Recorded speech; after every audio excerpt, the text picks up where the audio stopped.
ఇప్పుడు మీరు YCP party నుంచి టీడీపీకి వెళ్ళడానికి వైసీపీ పార్టీ మీద కోపంతోనా లేకపోతే చంద్రబాబు గారు మంచి పరిపాలన జనాలకు అందిస్తారని? అంటే ముఖ్యంగా 2009లోని రాజశేఖర రెడ్డి గారు చనిపోయిన తర్వాత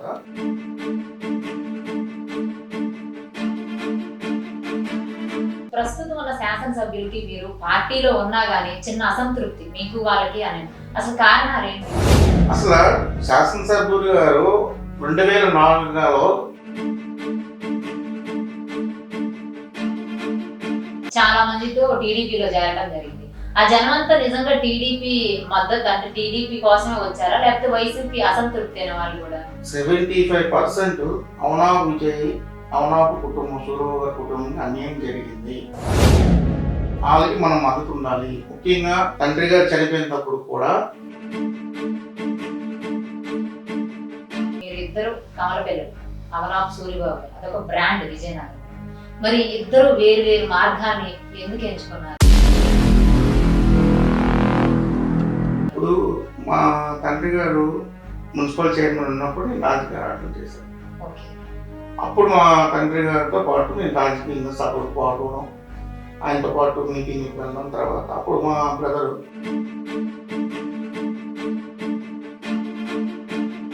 విజయ్ గారి కార్పొరేటర్ రేంజ్ కానీ ఆర్థిక బలం చూసుకొని ఎక్కువ ఊహించుకుంటున్నారు అంటే దానికి సమాధానం?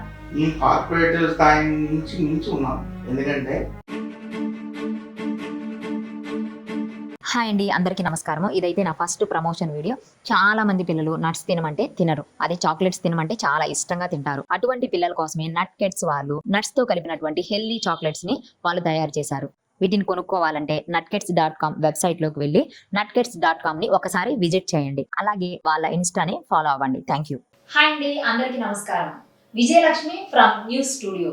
విజయనగరంలో రాజకీయాలు ఎలక్షన్లు దగ్గర పడే కొద్దీ మారుతూ ఉన్నాయి.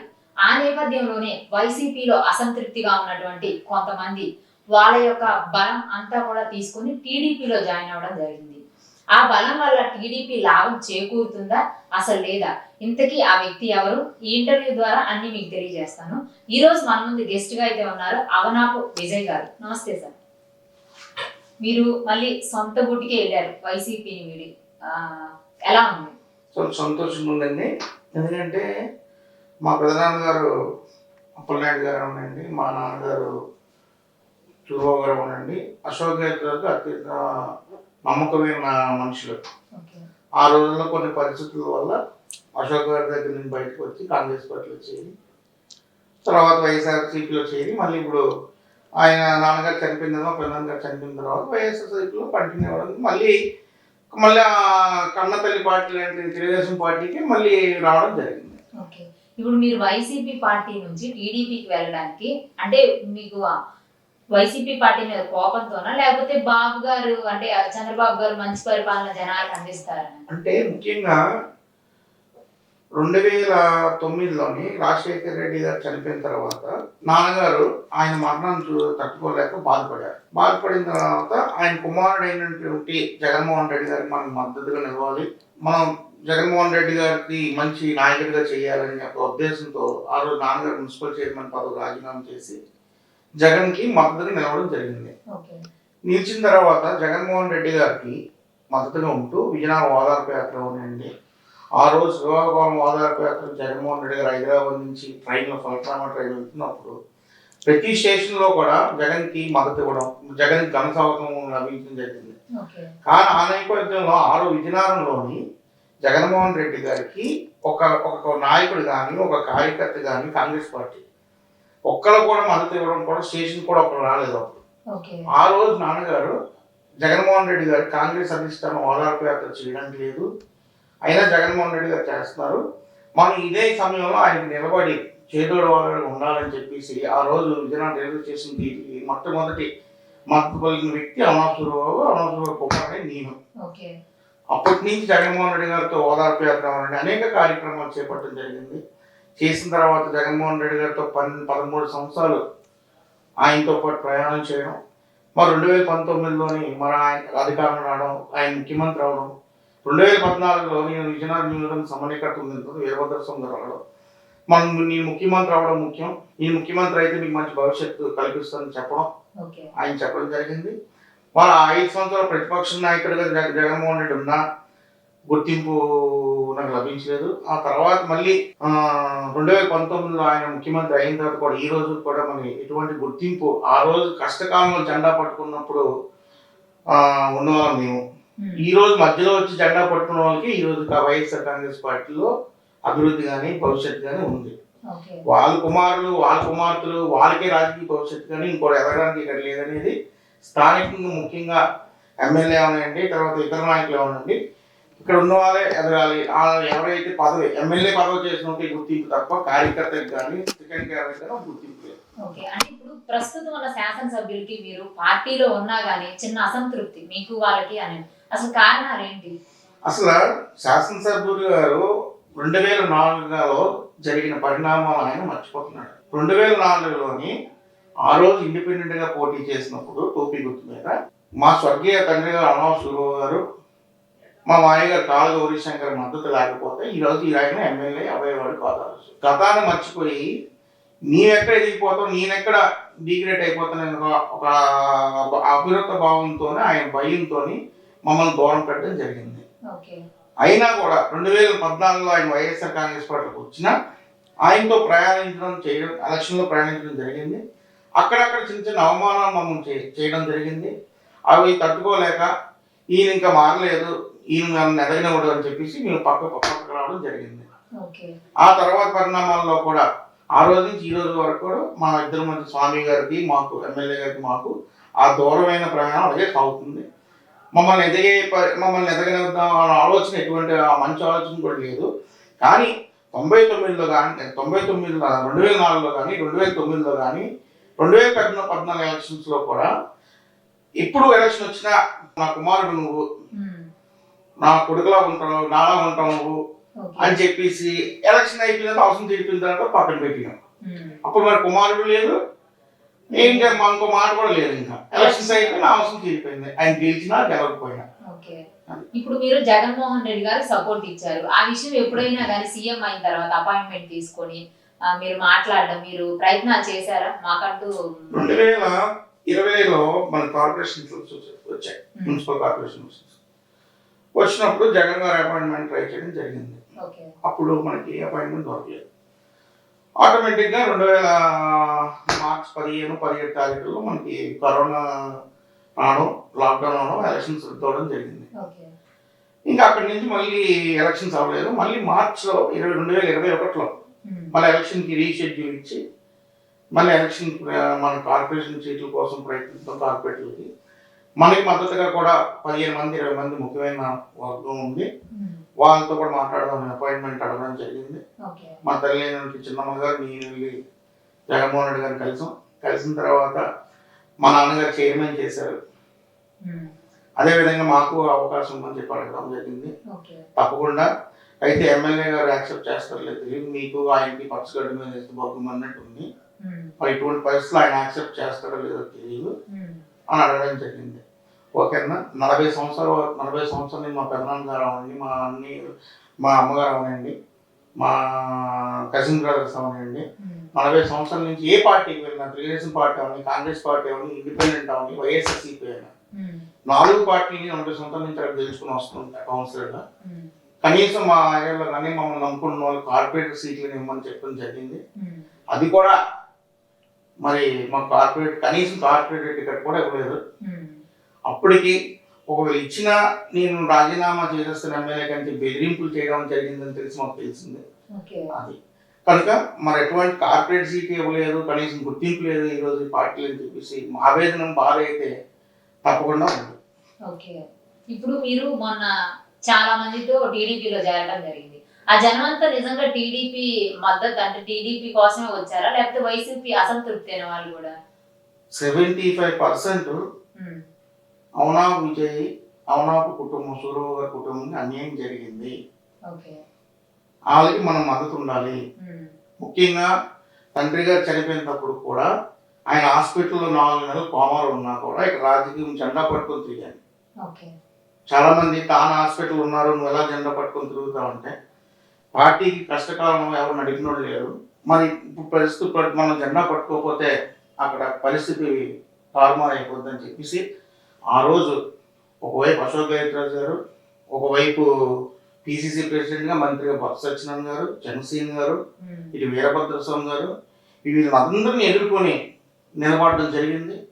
అలాగే 2014 ఎలక్షన్స్లోని 40 మంది కార్పొరేటర్ని కౌన్సిలర్ టికెట్ ఇచ్చి నేను ఒక సమన్వయకర్తని, అలాగే గురానాయులు గారు ఒక సమన్వయకర్త, మీ ఇద్దరు సమన్వయం చేసుకుని 40 వార్డులకి ఇక్కడ కౌన్సిలర్గా పెట్టడం జరిగింది. అందుకు ఈ రోజు అన్ని చేసినా కూడా గుర్తింపు లేదన్న బాధ అయితే మాత్రం నాకు తీవ్రంగా ఉంది. ఓకే, ఇప్పుడు మీరు అంత పెద్ద సభలోనే టీడీపీ పార్టీలో చేరి మాకు అన్యాయం జరిగింది కాబట్టి ఈ పార్టీలోకి వచ్చానని అంత ధైర్యం చెబుతున్నారు. ప్రజలు యాక్సెప్ట్ చేస్తారా? యాక్సెప్ట్ చేశారు కాబట్టి మా ఊరికి ఇంకా మద్దతు ఇవ్వడానికి వచ్చారు. అంటే ఎవరైనా కానీ లోపల ఏదైనా జరగనండి, బయటికి మాత్రం ఈ రోజు వరకు ఎవరైనా అన్యాయం జరిగిందని చెప్పేసి వైఎస్ఆర్ సీట్లు ఉన్నామన్న వరకు ఈ రోజు వరకు ఎవరు బయటపడలేదు. మొన్న తెలుగుదేశం పార్టీలో వెళ్తున్నాం అంటే జనవరి 1వ తారీఖున అశోక్ గజపతిరాజుని కలిసిన తర్వాత విషయం చెప్పడం జరిగినప్పుడు అనేక మంది వందలాది మందిలో చాలా మంది ఫోన్ చేసి చాలా మంచి పని చేశారు, మీకు ఈరోజు జరిగిన అన్యాయం బాగా ఈరోజు తెలుగుదేశం పార్టీ న్యాయం జరుగుతుందని అందరూ నాకు ఫోన్ చేయడం జరిగింది. ఆ విధంగానే ఈరోజు తెలుగుదేశం పార్టీలో గుర్తింపు గౌరవం ఇస్తున్నారు. ఈ 5 వారం చూస్తున్నాం కాబట్టి తప్పకుండా ఇక్కడ మాకు మద్దతుదారులు సింపతిదారులు ఉన్నారు. చాలా అన్యాయం జరిగింది వైఎస్ఆర్ కాంగ్రెస్ పార్టీలోని, డబ్బులు పోయి ఆస్తులు పోయి అనే ఆలోచన నాకు లేదు, కానీ నాకు మద్దతు ఇస్తూ మా సింపతిదారులు నాకు వచ్చి నాకు చెప్పేవారు. కనుక ఈరోజు మంచి నిర్ణయం తీసుకున్నారని చెప్పి చాలామంది చాలా పేర్లు చెప్పాలంటే చాలామంది మంచి పని చేశారని ఆ సంతోషాన్ని వ్యక్తం చేస్తున్నారు నా దగ్గర. ఓకే, ఇప్పుడు మీరు ఇద్దరు కమలపిల్లలు, అవనాప్ సూరిబాబు గారు, అదొక బ్రాండ్ విజయనగరంలో. మరి ఇద్దరు వేరు వేరు మార్గాన్ని ఎందుకు ఎంచుకున్నారు? ఇప్పుడు మా తండ్రి గారు మున్సిపల్ చైర్మన్ ఉన్నప్పుడు నేను రాజకీయ ఆటలు చేశాను. ఓకే, అప్పుడు మా తండ్రి గారితో పాటు నేను రాజకీయ సభలకు పాల్గొనడం, ఆయనతో పాటు మీటింగ్కి వెళ్ళడం. తర్వాత అప్పుడు మా బ్రదర్ బిజినెస్ చూసుకునేవాడు, నేను నాన్నగారితో పొలిటికల్ వెళ్ళేవాడిని. ఆ తర్వాత నా 2009లో నాన్నగారు జగన్ గారు మద్దతు ఇవ్వడం, పార్టీ పెట్టడం, ఆయనతో పాటు నడవడం. సో హఠాత్తుగా ఆయన మరణించిన తర్వాత కూడా నేనే రాజకీయ వైఎస్ఆర్ కాంగ్రెస్ పార్టీని నేను మన పెద్దలు పెనుమతి సాంబశివరావు గారి నాయకత్వంలోనే మరి ఆ రోజు పార్టీని బలోపేతం చేయడం కోసం ఎంతో కృషి చేసాం. అప్పుడు ఆ సందర్భంలో నేను జిల్లా యూత్ ప్రెసిడెంట్గా మన సాంబశివరావు గారు జిల్లా అధ్యక్షులుగా ఉంటూ నాకు విజయనగరం నియోజకవర్గం 2011 అక్టోబర్ 2000 విజయనగరం నియోజకవర్గం సమన్వయకర్త ఇన్ఛార్జ్ ఇవ్వడం, అవన్నీ కూడా చేయడం జరిగింది. ఆయన మా అన్నయ్య గారు వ్యాపారాలు చూస్తున్నారు. కానీ కొన్ని పరిస్థితుల వల్ల నాకు ఎందుకో నాకు న్యాయం జరగలేదు, నాకు ఈ పార్టీలో నాకు బాధ కలిగి మరి ఇంకా మనం గుర్తించరు అని ఆలోచనతో నేను తెలుగుదేశం చేయడం జరిగింది. మరి ఆయన ఏదో రోజు న్యాయం జరిగిందో జరగలేదో ఆయనగా తెలుస్తుంది. తెలిసిన రోజు ఆయన మా తప్పకుండా మా దగ్గరికి వచ్చే పరిస్థితులు కూడా ఉంటాయి. ఓకే ఓకే, చిన్న హింట్ అయితే అర్థం అవుతుందండి. అసంతృప్తి ఉంటే ఖచ్చితంగా వాళ్ళు కూడా ఆయన కనిపించాలి. అసంతృప్తి నాకు అన్యాయం జరిగింది కదా ఏమో ఆయన మనసులో ఎలా కలుగుతా ఆయన మనసుతో ఉంటాయి. విన్స్ అవ్వచ్చు, అయినా ఆయన ఐడియాస్ వేరు, మా ఐడియాస్ వేరు. మనకి మంచి జరగాలి అనుకుంటే మంచి సైడ్ అడుగు వేస్తాం, చెడు జరగాలనుకుంటే చెడు కాసు ఉంటాం. అది మన ఆలోచన విధానం బట్టి ఉంటుంది.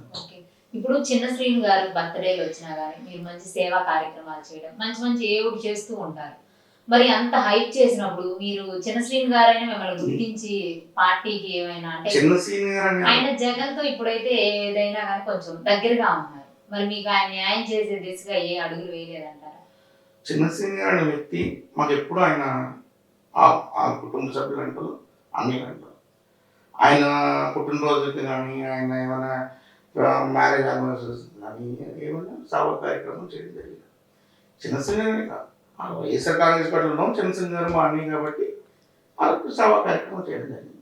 ఈరోజు తెలుగుదేశం పార్టీలో ఉన్నాం, తెలుగుదేశం పార్టీలో అశోక్ గజపతిరాజు గారు బర్త్డే అయితే బర్త్డే, అతిథి మేడం గారు బర్త్డే అయితే బర్త్డే సభ కార్యక్రమాలు చేస్తాం. ఆ రోజు ఆ పార్టీలో ఉన్నాం, ఆయన నాయకుడు కాబట్టి చేస్తాం. ఈరోజు ఈ పార్టీలో ఉన్నాం, ఈరోజు మా నాయకులు వాళ్ళు కాబట్టి వాళ్ళ కార్యక్రమాలు చేస్తాం. మాకు చిన్నసింగ్ గారు అన్ని విధాలుగా వైఎస్ఆర్ కాంగ్రెస్ పార్టీలో చేయడం జరిగింది. సహకరించారు. ఆయన జగన్మోహన్ రెడ్డి గారి దగ్గర మా గురించి ఎంతో చేశారు. ముఖ్యంగా జగన్మోహన్ రెడ్డి గారికి స్థానిక ఎమ్మెల్యే వీరభద్రస్వామి గారు 2019 ఎలక్షన్స్లో నాకు చేయలేదు, నాకు అన్యాయం చేశారని చెప్పి సస్పెండ్ చేయమని జరిగింది కొంతమందిని, అందులో మేము. అవన్నీ కూడా చిన్నసింగ్ గారు మాకు అవన్నీ తప్పు, వాళ్ళ ముందు నుంచి పార్టీలో ఉన్నారు, మనకు ఒక ఆయన అన్నీ చేశారు చిన్నసింగ్ గారు తప్పు. చిన్నసింగ్ గారు ఎప్పుడు కూడా, చిన్నసింగ్ గారు కానీ కొత్త సత్యనారాయణ కానీ ఎప్పుడు కూడా వైఎస్ఆర్ కాంగ్రెస్ పార్టీలో మాకు ఏమి వాళ్ళు అన్యాయం చేయలేదు. కాకపోతే స్థానిక ఎమ్మెల్యే వల్ల ఉన్న వ్యతిరేక మధ్యన గ్యాప్, మాకు ఆయన గ్యాప్ వల్ల చిన్నసింగ్ గారికి మాకు న్యాయం చేయలేకపోయినా ఒక ఆలోచన. ఎవరు బాగా ఉంటారు కాబట్టి అలాగని ఎవరిని పాయింట్అవుట్ చేయడానికి లేదు. ఓకే, విజయ్ గారి కార్పొరేటర్ రేంజ్ కానీ ఆర్థిక బలం చూసుకొని ఎక్కువ ఊహించుకుంటున్నారు అంటే దానికి సమాధానం? నేను కార్పొరేటర్ స్థాయి నుంచి మించి ఉన్నాను. ఎందుకంటే నేను విజయనగరం నియోజకవర్గం సమన్వయకర్తగా చేశాను, ఇన్ఛార్జ్గా. 2014 40 వార్డులకి కౌన్సిలర్లు పెట్టాను. ఆ కౌన్సిలర్లు 2 కౌన్సిలర్లు, ఒకటి మా అమ్మగారు, ఒకటి బీసీ కాలనీలోని పేరు చిన్నతల్లి, గంటా చిన్నతల్లి, వీళ్ళిద్దరూ గెలవడం జరిగింది. 40 వార్డులు కౌన్సిలర్గా పెట్టినప్పుడు నన్ను సమన్వయకర్తగా గుర్తించినప్పుడు నేను కార్పొరేట్ స్థాయి ఎందుకు ఊహించుకుంటాను? నేను ఆ రోజు ఎవరు లేని పరిస్థితుల్లోని 40 వార్డుల్లోని కాంగ్రెస్ పార్టీ పెద్ద నాయకుడు, దిగజామ నాయకుడు కొత్త సత్యనారాయణ, ఇటు అశోక్ గెహ్లోట్ గారు, తెలుగుదేశం దిగజామ నాయకుడు అశోక్ గెహ్లోట్ గారు, వాళ్ళందరం కాదనుకున్నా 40 వార్డుల్లో నేను మా సోదరుడు పురాణాయులు ఇద్దరు కూర్చొని మాట్లాడుకొని సాంబశివరాజు గారు, బేబీ నాయన్ గారు, మీరు ఎలాగైనా ఇక్కడ వార్డుకి కౌన్సిలర్లను పెట్టాలి, పెట్టి మనం వాళ్ళ పార్టీ వాళ్ళ గురించి చాటుకోవాలి. కష్టకాలం పరిస్థితుల్లో వైఎస్ఆర్ కాంగ్రెస్ పార్టీకి ఎవరు లేని నాయకుడు, జెండా పట్టుకోలేని టైంలోని ఆ రోజుల్లో 40 వార్డుల్లో కూడా సుమారు 18,000 ఓట్లు ఎన్నో వైఎస్ఆర్ కాంగ్రెస్ పార్టీ 40 వార్డుల్లో కూడా వచ్చాయి. ఓకే, మీరు అంత రేంజ్ అయినప్పుడు మీరు ఆ పార్టీ ఈ పార్టీ కాకుండా ఇండిపెండెంట్ గా పోటీ చేస్తే మీ ఇమేజ్ అనేది పెరుగుతుంది అంటే దానికి మీ సమాధానం ఏంటి? ఇండిపెండెంట్ గా పోటీ చేయాలంటే దాని సందర్భం సమయం రావాలి. ఓకే, ముందు రాజకీయంగా ఇంకా ఎదగాలి. ఒక మెట్టు దగ్గర ఇంకో మెట్టు వెళ్ళి ఆ స్థాయి వచ్చినప్పుడు, ఆ భగవంతుని ఆశించినప్పుడు, ప్రజలు మలుతున్నప్పుడు తప్పకుండా ఇండిపెండెంట్ పోటీ చేసే అవకాశం వస్తే, ఆ రోజు పార్టీ గుర్తించకపోతే, ఆ రోజు మనకి ఆ పరిస్థితి ఏర్పడింది అనే మన మనసు కనిపిస్తే తప్పకుండా ఆ రోజు జరుగుతుందేమో చూద్దాం. ఇప్పుడు మీరు టీడీపీలోకి వెళ్ళడం వల్ల టీడీపీకి అంటే పార్టీలో అంటే బలం అనేది పెరుగుతుందని మీరు అనుకుంటున్నారా? తప్పకుండా.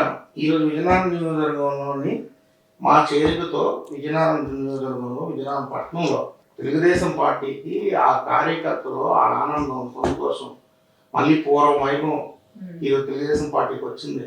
బంగ్లాలో ఒక కళ వచ్చింది, అశోక్ బంగ్లాలో.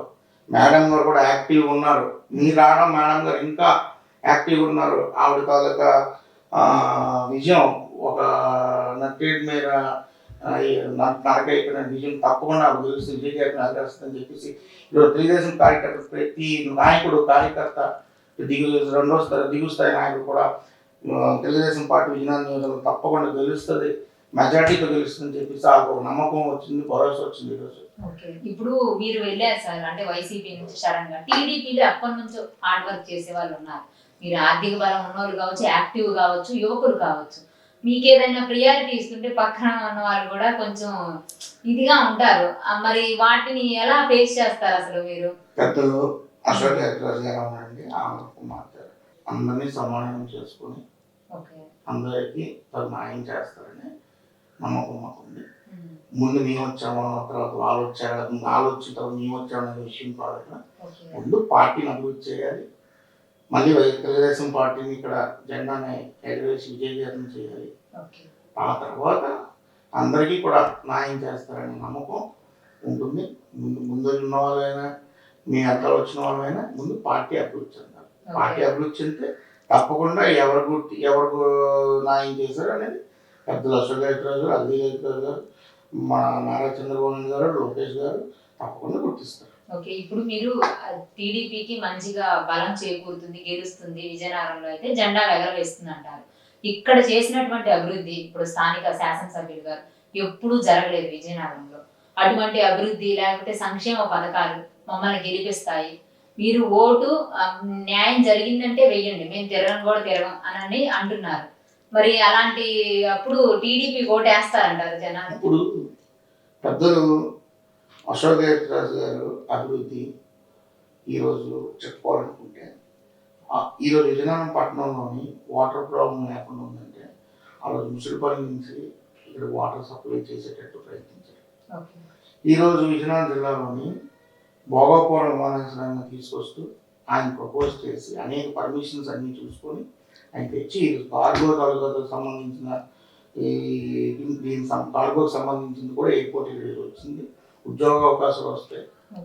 అది అభివృద్ధి అంటే 4 బొమ్మలు పెట్టామంటే అది కంటి చూపులు చూడటానికి బొమ్మ, అది ఒకరికి ఉద్యోగం ఇస్తుందా ఒకరికి తిండి పెడుతుందా కాదు, మన కంటికి ఆనందంగా ఉంది బాగుందని చెప్పుకోవడం అది అభివృద్ధి కాదు. ఇది విజయనగరం పట్టణంలోని 14 రోడ్లు 400 కోట్ల చిల్లరతో రింగ్ రోడ్ని డెవలప్ చేశారు అశోక్ గజపతిరాజు. అలాగే మైరీ జంక్షన్ నుంచి బాలాజీ వరకు అశోక్ గజపతిరాజు ఆయన ప్రపోజల్ పెట్టి దానికి ప్రారంభించాడు. అలా విజయనగరం పట్టణంలో 14 రోడ్ల అభివృద్ధికి ఆయన శ్రీకారం చుడితే ఈరోజు నేను అభివృద్ధి చేశానంటే అది తప్పకుండా అశోక్ గజపతిరాజు అభివృద్ధితో పోల్చుకుని అభివృద్ధి ఎంతో ఏం కాదు.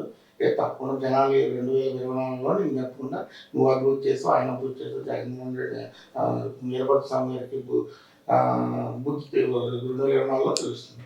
ఓకే, అంటే సార్ మీరు వెనకబడడానికి కారణం మీ నాన్నగారు లేకపోవడమేనా అంటే దానికి సమాధానం లేదు. ఇది నా పర్సనల్ క్వశ్చన్. తప్పకుండా ఆయన లేకపోవడం వల్లే మమ్మల్ని రాజకీయంగా వాడుకొని ఆయన ఉంటే ఆయన తాలూకా స్టైల్ ఆయన తాలూకా వ్యవహారం వేరు. అది ఈరోజు ఉన్న నాయకులు పెద్ద నాయకులు అందరికీ తెలుసు. నవనాథ్ సూర్యబాబు గారు అంటే ఏంటి, ఆయన స్టైల్ ఏంటి, ఆయన ఎలక్షన్ చేసే వ్యవహార స్టైల్ ఏంటి, ఆయన స్పీడ్ ఏంటి. ఆయన ఉదాహరణకి 2004 ఇండిపెండెంట్ ఎలక్షన్ ఆయన గౌరీ శంకర్ అనే వ్యక్తి తమ తండ్రి వ్యక్తుల వల్లే ఈరోజు ఇండిపెండెంట్గా వీరభద్ర స్వామి 1200 ఓట్లతో గెలిచారు. ఆ రోజు నాకు నేను పళ్ళతో చూశాను. మా తండ్రి గారు ఈరోజు వీరభద్ర స్వామి గారు 2004లో తప్పకుండా గెలుస్తారు అని నమ్మకం నాన్నగారు ఉండగానే ఆ రోజు వీరభద్ర స్వామి కట్టలేదు. అప్పుడు వీరభద్ర స్వామి గారికి ఏం చెప్పి నువ్వు కంపల్సరీ 1000 ఓట్లతో గెలుస్తావు, ఏం టెన్షన్ పడద్దు అని చెప్పేసి అంత వర్క్ చేసి ఎలక్షన్ ఏం చేయాలి అని తెలిసిన వ్యక్తి మా నాన్నగారు.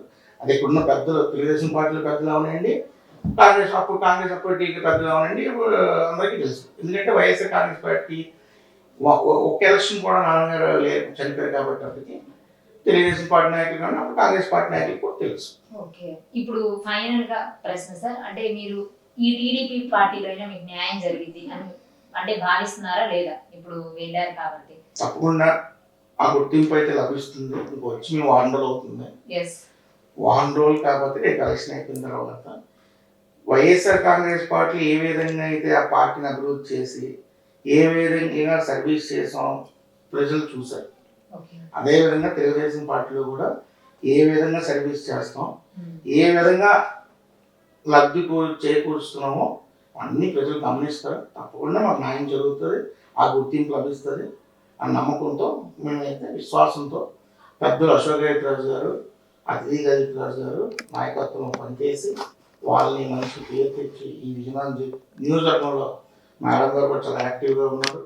Door to door Babu shoot భవిష్యత్ గ్యారెంటీ కార్యక్రమం వాళ్ళతో పాటు తిరుగుతున్నాం. సంపూర్ణమైన మద్దతు లభిస్తుంది. తప్పకుండా ఆ విజయకేతం నెరవేరుస్తుంది. ఇక్కడ ఆ విజయం కన్ఫర్మ్. కాకపోతే మెజార్టీ అనేది ఈరోజు తీసుకురావాలని చెప్పేసి మా ఒక ప్రయత్నం. ఓకే, అతిథి విజయలక్ష్మి గారికి టికెట్ ఇస్తే ఆవిడ ఎలక్షన్లు అప్పుడే బయటకు వస్తున్నారని ఇప్పుడు వైసీపీ పార్టీ వాళ్ళు అయితే అంటారు. ఎలక్షన్లు వస్తేనే వాళ్ళు బంగ్లా నుంచి బయటకు వస్తారు, లేకపోతే ఎవరు కనిపించరు అంటారు. అది ఎంతవరకు వాస్తవం అంటారు? విజయలక్ష్మి గారు రాజకీయం రావడం కొత్త. 2019 ఎలక్షన్స్ లోనే ఆవిడని లాస్ట్ వరకు ఆవిడ క్యాండిడేట్ లేకపోతే ఇంకో పేరు క్యాండిడేట్ అనేది లాస్ట్ 20 రోజులు 10 రోజుల వరకు కూడా కాలేదు. అందుకే ఆవిడ లాస్ట్ టైము అతిథి గజపతిరాజు గారికి టైం తక్కువ అవడం వల్ల చాలా స్వల్పంగా 5,300 5,600 ఓట్లు ఎంత అనుకుంటాను ప్రత్యర్థి వైఎస్ఆర్ పార్టీ గెలిచింది. ఆ రోజే జనసేన పార్టీ మద్దతు ఉంటే అతిథి గజపతిరాజు గారు 10,000 మెజార్టీ ద్వారా గెలిచేవారు. ఆవిడకి కూడా మరి ఆ పార్టీ ఆ రోజు రాజకీయ పరిస్థితుల పార్టీ మాత్రం జనసేన మద్దతు లేదు, వేరేగా పోటీ చేసింది కాబట్టి అతిథి గజపతిరాజు గారు తక్కువగా ఆ సమయం తక్కువ అవడం వల్ల ఆవిడ ఆ జనాల్లో ఆ రోజు ఎలక్షన్ అయిపోయిన నుంచి ఇప్పటి వరకు కూడా ఆవిడ జనాలతోనే మమేకమే ఉన్నారు. 2009 ఎలక్షన్ అయిపోయిన తర్వాత మరి ఈ రోజు నేను తెలుగుదేశం పార్టీలో జాయిన్ అయిన 6 నెలలు అవుతుంది. అంతకుముందు తెలుగుదేశం పార్టీలో మేము వైఎస్ఆర్ ఉన్నప్పుడు ఆ తెలుగుదేశం పార్టీలో జాయినింగ్స్, అలాగే బాబు షూరిటీ, భవిష్యత్ గ్యారెంటీ కార్యక్రమం రోజు డోర్ టు డోర్ తిరిగి 2-3 నెలలు తిరుగుతున్నారు.